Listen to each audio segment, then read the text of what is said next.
ನೀವು ಯಾವಾಗ ಮಂತ್ರಿ ಆಗ್ತೀರಿ ಅಂತ ಹೇಳ್ಬೇಡಿ ಶಿವಲಿಂಗ. ಆಮೇಲೆ ಈಗ ಮುಂದೆ ನೋಡ್ರಿ, ನಾವು ನೀವೆಲ್ಲ ಒಟ್ಟಿಗೆ ಸೇರಿ ಕೇಂದ್ರ ಸರ್ಕಾರದಿಂದ ಹಣ ತಂದು ಅಲ್ಲಿಂದ ತಂದು ಇಲ್ಲಿಂದ ತಂದು ಈ ಕರ್ನಾಟಕ ರಾಜ್ಯವನ್ನು ಅಭಿವೃದ್ಧಿ ಪಡಿಸನ್ರಿ. ಬ್ಯಾಡ ಕಿತಾಪತಿ ಬಿಟ್ಬಿಡ್ರಿ. ಯಾವ ಪಕ್ಷದಲ್ಲಿ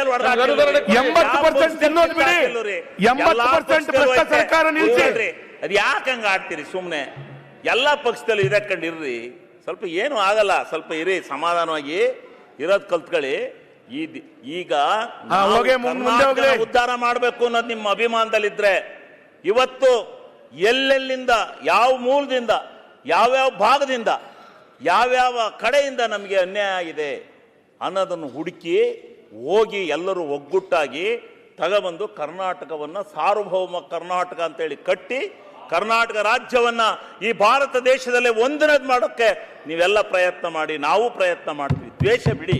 ಈ ದ್ವೇಷ ರಾಜಕಾರಣದಿಂದ ಕರ್ನಾಟಕ ಯಾವತ್ತೂ ಏನೋ ಇದಾಗುತ್ತೆ ಅಂತ ತಿಳ್ಕೋಬೇಡಿ. ಯಾರೇ ಇರಲಿ, ಕೇಂದ್ರದಲ್ಲಿ ಅವರಿರಲಿ, ಇವರಿರಲಿ, ನಾವಿರಲಿ, ಎಲ್ಲರ ಹತ್ರನೂ ತಂದು ಹಣನ ಸಂದಾಯ ಮಾಡ್ಕೊಂಡ್ರೆ ಕರ್ನಾಟಕ ರಾಜ್ಯದ ಬಜೆಟ್ ಆದಾಯದಿಂದಲೇ ನೀವು ಈ ಸಮಗ್ರ ಕರ್ನಾಟಕವನ್ನ ಕಟ್ತೀವಿ ಅಂತಕ್ಕಂಥ ಕನಸೇನಾರ ಕಂಡಿದ್ರೆ ಅದು ಸಾಧ್ಯ ಇಲ್ಲ. ಎಲ್ಲವೂ ಒಕ್ಕೂಟ ವ್ಯವಸ್ಥೆನಲ್ಲಿ ನಾವು ಕೊಡೋದನ್ನ ಕೊಡಬೇಕು, ತರೋದನ್ನ ತರಬೇಕು. ಎಲ್ಲ ಯೋಜನೆಗಳನ್ನ ಅಲ್ಲಿ 50% ಯೋಜನೆಯ ಸಿಂಧುತ್ವ ಆ ಪುಣ್ಯಾತ್ಮೃತ ಐತೆ. ಒಂದು ಎತ್ತಿನೊಳಗೆ 2 ವರ್ಷ ಆಯ್ತು ಎತ್ತಿನೊಳಗೆ ನೀರು ಬಿಟ್ಟು ಈಚೆ ಕಡಿಕೆ ಅರಣ್ಯ ಇಲಾಖೆನಲ್ಲಿ ಒಂದೇ ಒಂದು ಕೊಯ್ರಿ ಹಾಕಿ ಎತ್ತಿನೊಳಗೆ ಇವತ್ತಿನಿಂದ 2.5 ವರ್ಷದಿಂದ ನೀರು ಹೋಗಿ ಸಮುದ್ರ ಸೇರ್ತಾ ಇದೆ ಹೊರತು ಇಲ್ಲಿಗೆ ನೀರು ಬಂದಿಲ್ಲ. ಶಿವಲಿಂಗೇಗೌಡ್ರೆ, ಆದ್ರಿಂದ ಅರಣ್ಯ ಇಲಾಖೆ ಪೂರ್ಣ ಅರಣ್ಯ ಇಲಾಖೆ ಮರೆಯಲ್ಲ. ಈ ಅರಣ್ಯ ಇಲಾಖೆ ಅನೇಕ ನೀರಾವರಿ ಯೋಜನೆಗಳು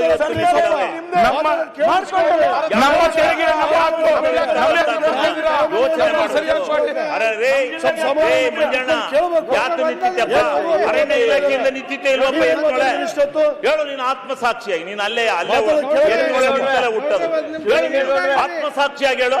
ಅರಣ್ಯ ಇಲಾಖೆಯಿಂದ ಇವತ್ತು 2 ವರ್ಷದಿಂದ ನೀರು ತುಮಕೂರವರೆಗೂ ಹೊರದಿಲ್ವಾ? ಏನಿದು ಒಳ್ಳೆ ಎಳೆ ಮಕ್ಕಳಾರ್ದಂಗೆ ಆಡ್ತಿರಲ್ರಿ ಅಸೆಂಬ್ಲಿ ಬಂದು. ಸನ್ಮಾನ್ಯ ಅಧ್ಯಕ್ಷರೇ, ಉತ್ತರ ಕರ್ನಾಟಕದ ಅಭಿವೃದ್ಧಿ ವಿಚಾರದಲ್ಲಿ ನಾವೆಲ್ಲರೂ ಗಂಭೀರವಾಗಿ ಚರ್ಚೆ ಮಾಡ್ತಾ ಇದ್ದೀವಿ ಅನ್ನುವ ನಿರೀಕ್ಷೆಯೊಳಗೆ ನಮ್ಮ ಭಾಗದ ಜನನೂ ಇದ್ದಾರೆ. ಈ ರೀತಿ ನಾವು ಉತ್ತರ ಕರ್ನಾಟಕದವ್ರ ಮಾತಾಡಲಿ, ದಕ್ಷಿಣ ಕರ್ನಾಟಕದವ್ರ ಮಾತಾಡಲಿ, ಕರಾವಳಿಯವರ ಮಾತಾಡಲಿ, ಅವರು ಎಲ್ಲರೂ ಉತ್ತರ ಕರ್ನಾಟಕದ ಅಭಿವೃದ್ಧಿ ಹೆಂಗೆ ಆಗಬೇಕು ಅನ್ನೋದನ್ನು ಹೇಳಬೇಕು, ಕೇಳಬೇಕು, ಚರ್ಚೆ ಆಗಬೇಕು, ಸಂವಾದ ಆಗಬೇಕು. ಯಾಕಂದರೆ ಈ ಸದನದ ಒಟ್ಟು ಸಹಕಾರ ಉತ್ತರ ಕರ್ನಾಟಕದ ಅಭಿವೃದ್ಧಿಗೆ ಬೇಕಾಗಿದೆ. ಆದರೆ ನಮ್ಮ ಭಾಗದಿಂದ ಮಾತನಾಡುವಂಥ ಮಾತುಗಾರರು, ಗೌರವಾನ್ವಿತ ಸದಸ್ಯರು ಮಾತನಾಡುವಾಗ ನೀವು ಹೀಗೆ ಎದ್ದು ನಿಂತ್ಕೊಂಡು ಅಲ್ಲ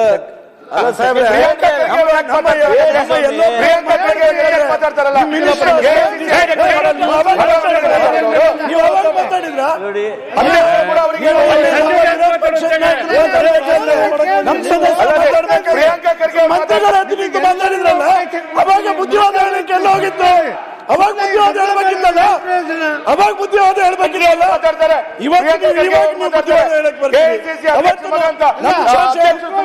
ವಿಪಕ್ಷ ನಾಯಕರು ಡಿಸ್ಟರ್ಬ್ ಮಾಡಿದ್ರಲ್ಲ. ಅಲ್ಲ, ಒಬ್ಬ ಸಂಸದೀಯ ಸಚಿವರು ಮಾತಾಡುವ ಹೊತ್ನ್ಯಾಗ ನೀವು ಎಂತಿದ್ರೆ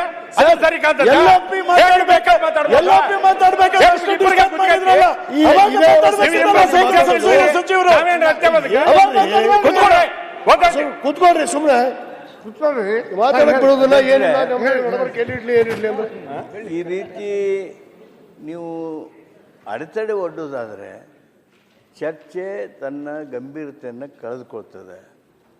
ಅವ್ರು ಏನಾರು ಮಾತಾಡಿದ್ರ ಮೇಲೆ ನಿಮ್ಮ ತಕರಾರಿದ್ರೆ ಅವ್ರು 4 ಪಟ್ಟು ನೀವು ಮಾತಾಡ್ರಿ, ಏನೂ ತಕರಾರಿಲ್ಲ. ಆದರೆ ಮಾತನಾಡುವಾಗ ಅಡ್ಡಿ ಮಾಡುವಂಥ ಪ್ರವೃತ್ತಿ ನಮ್ಮ ಸದನದಲ್ಲಿ ಬರಬಾರ್ದು.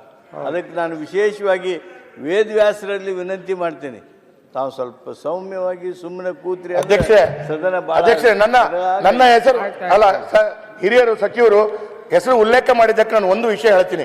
ದಯವಿಟ್ಟು ಅವರು ಇದು ಆಡಳಿತ ಪಕ್ಷ ವಿರೋಧ ಪಕ್ಷ ಎಲ್ಲರಿಗೂ ಒಂದೇ ರೀತಿಯ ನ್ಯಾಯಗಳಿರಬೇಕು. ಅಲ್ಲಿ ಪ್ರಿಯಾಂಕಾ ಖರ್ಗೆ ಅವರು ಒಂದು ಮಂತ್ರಿಯಾಗಿ ಸರ್ಕಾರದ ವ್ಯವಸ್ಥೆಯಲ್ಲಿ ಜವಾಬ್ದಾರಿ ಸ್ಥಾನದಲ್ಲಿ ಕೂತ್ಕೊಂಡು ಅಥವಾ ಇನ್ನಿತರ ಮಂತ್ರಿಗಳು ಎದ್ದೆದ್ದು ಮಾತಾಡ್ತಾರೆ ಅಂತ ಹೇಳಿದ್ರೆ ಯುವಕರು ವಿರೋಧ ಪಕ್ಷದ ಶಾಸಕರು ಮತ್ತೇನು ಮಾಡಬೇಕು? ಮಾತಾಡ್ತಾರೆ.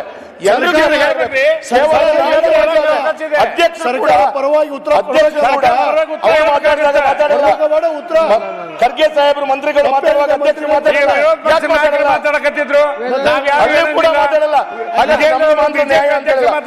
ಎಲ್ರಿಗೂ ಆಯ್ತು ನೀವು ಹೇಳಿದ್ ಕೇಳ್ತೇವೆ. ನೀವು ಪದೇ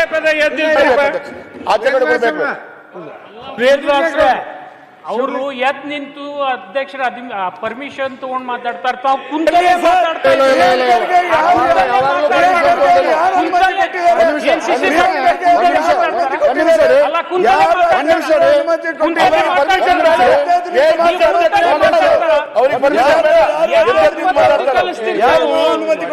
ಒಂದ್ ನಿಮಿಷ ಸುಮೇರಿ ಅಧ್ಯಕ್ಷರ ಪರ್ಮಿಷನ್ ತಗೊಂಡ ಪ್ರಿಯಾಂಕಾ ಖರ್ಗೆ ಅವ್ರು ಯಾವಾಗ ಮಾತಾಡ್ಯಾರ ರೆಕಾರ್ಡ್ ತೆಗಿಸ್ ನೋಡ್ರಿ. He's above the speaker. He's above the speaker. He's above the law.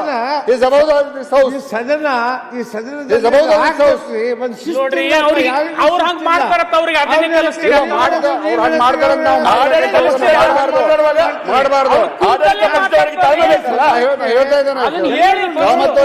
ಹೇಳ್ತಾ ಇದ್ದೇನೆ You being a senior minister. ಈ ರೀತಿ ನಡ್ಕೊಂತ ಗ್ರಾಮ ಪಂಚಾಯತ್ಗೂ ಬರೋದಿಲ್ಲ. ಆ ನಮೂನೆ ಮಾಡಿದ್ರೆ ಸದನ ಹೆಂಗ್ ನಡೆಸಬೇಕು? ಈಗ ಮಾತಾಡೋಕೆ ಅವಕಾಶ ಕೊಡೋದು ಮುಗಿಸ್ ಬಿಡ್ತೈತಿ. ಇಷ್ಟೊತ್ತಿಗೆ ಅವ್ರು ಮುಗಿಸ್ತಿದ್ರು, ಅವ್ರು ಮುಗಿಸಿದ್ರೆ ಇನ್ನೊಬ್ರು ಮಾತಾಡ್ತಿದ್ರು. ಶಿವಲಿಂಗೇಗೌಡರು ಮಾತಾಡ್ರಿ ಮಾತಾಡ್ರಿ, ಸಬ್ಜೆಕ್ಟ್ ಬರ್ರಿ, ಉತ್ತರ ಕರ್ನಾಟಕದ ಬಗ್ಗೆ ಮಾತಾಡ್ರಿ. ಒಕ್ಕೂಟ ಬೇಡ, ಉತ್ತರ ಕರ್ನಾಟಕ ಮಾತಾಡಿ. ನಾನು ಉತ್ತರ ಕರ್ನಾಟಕನೇ ಮಾತಾಡೋದು. ಇನ್ನೇನು ನಾವು ತಂದಿರೋ ಗ್ಯಾರಂಟಿ ಯೋಜನೆನ ನಾವು ಹೇಳ್ಕೊಂಡು ಉತ್ತರ ಕರ್ನಾಟಕದವ್ರಿಗೆ ಕೊಟ್ಟಿದ್ದೀವಿ ಅಂತ ಹೇಳ್ಕೋಬಾರ್ದೇನಪ್ಪ? ಅದು ತಪ್ಪೇನ್ರಪ್ಪ? ಅಲ್ಲ, ನಾವು ಹೇಳ್ಕೋಬಾರ್ದೆ ಹೇಳಿ. ಅಂಥ ಒಂದು ಯೋಜನೆ ಕೊಟ್ಟು 1,10,000 ಕೋಟಿ ಹಣವನ್ನು 2 ವರ್ಷದಲ್ಲಿ ಈ ರಾಜ್ಯದ ಜನತೆಗೆ ಸಮಗ್ರವಾಗಿ ಹಂಚಿದ್ದೀವಿ. ಅದನ್ನ ನಾವು ಹೇಳ್ಕೊಳ್ಳದೆ ಹೋದ್ರೆ ಹೆಂಗಾಗತ್ತೆ ಹೇಳಿ? ಕೊಟ್ಟಿದೀವಲ್ಲಪ್ಪ, ದಾಖಲೆ ಸಮೇತ ಕೊಟ್ಟಿದೀವಲ್ಲ ನೋಡಿ, ತಡ್ಕಣಕ್ಕೆ ಹಾಕಲ್ಲ, ಎದ್ದು ಬಿಡ್ತೀರಾ. ನಿಜ ಸುಳ್ಳು ಅಂದ್ರಿ. ಉತ್ತರ ಕರ್ನಾಟಕ ಕೊಟ್ಟಿದೀವಲ್ಲಪ್ಪ, ಏನಾರ ಉತ್ತರ ಕರ್ನಾಟಕ ಕೊಡ್ದಲೇ ಇದ್ರೆ ಮೋಸ ಮಾಡ್ಯಾರ ಅಂತ ಹೇಳಿ ಉತ್ತರ ಕರ್ನಾಟಕ ಕೊಟ್ಟಿದೀವಲ್ಲ ಗ್ಯಾರಂಟಿ ಯೋಜನೆನ. ಅಭಿವೃದ್ಧಿ ಬಗ್ಗೆ ಹೇಳಿ ಅಂತ. ಅಭಿವೃದ್ಧಿ ಬಗ್ಗೆ ಉತ್ತರ ಕರ್ನಾಟಕ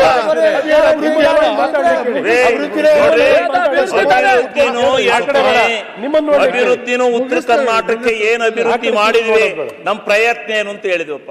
ಕಳಸಾ ಬಂಡೂರಿನ ಬಹಳ ವರ್ಷಗಳಿಂದ ನಡೀತಾ ಇದ್ದಂತ ಒಂದು ಹೋರಾಟವನ್ನ ಹತ್ತಿಕ್ಕಿ ಈಗ ಅದನ್ನ ನಿಮ್ಮ ಕೇಂದ್ರ ಸರ್ಕಾರದವರು ಎನ್ವಿರಾನ್ಮೆಂಟ್ ಕ್ಲಿಯರೆನ್ಸ್ ಕೊಡ್ತದಂಗೆನೆ ಒಂದೇ ಒಂದು ತಿಂಗಳೊಳಗೆ ಟೆಂಡರ್ ಕರೆದು ಕಳಸಾ ಬಂಡೂರಿನ ಇದು 8ನೇ ಸಲ ಹೇಳೋದು. ಈಗ 8ನೇ ಸಲ ಎಷ್ಟು ವರ್ಷದ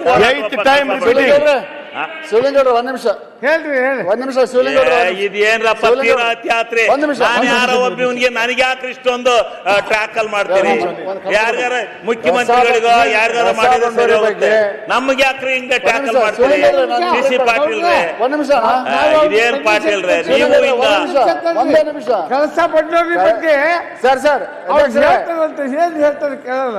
ನಿರ್ಭೀತ, ನಿಷ್ಪಕ್ಷಪಾತ, ವಿಶ್ವಾಸಾರ್ಹ ಸುದ್ದಿಗಳಿಗೆ ಮತ್ತೊಂದು ಹೆಸರಾಗಿರುವಂತ News18 ಕನ್ನಡ ಈಗ ಆಪ್ನಲ್ಲೂ ಲಭ್ಯವಿದೆ. ದಯವಿಟ್ಟು ಇಲ್ಲಿರುವಂತ QR ಕೋಡ್ ಸ್ಕ್ಯಾನ್ ಮಾಡಿಕೊಂಡು ಆಪ್ ಡೌನ್ಲೋಡ್ ಮಾಡೋದಕ್ಕೆ ಮರಿಬೇಡಿ. ನಿಮ್ಮ ಬೆಂಬಲ ಹೀಗೆ ಸದಾ ನಮ್ಮೊಂದಿಗಿರಲಿ. ಧನ್ಯವಾದ.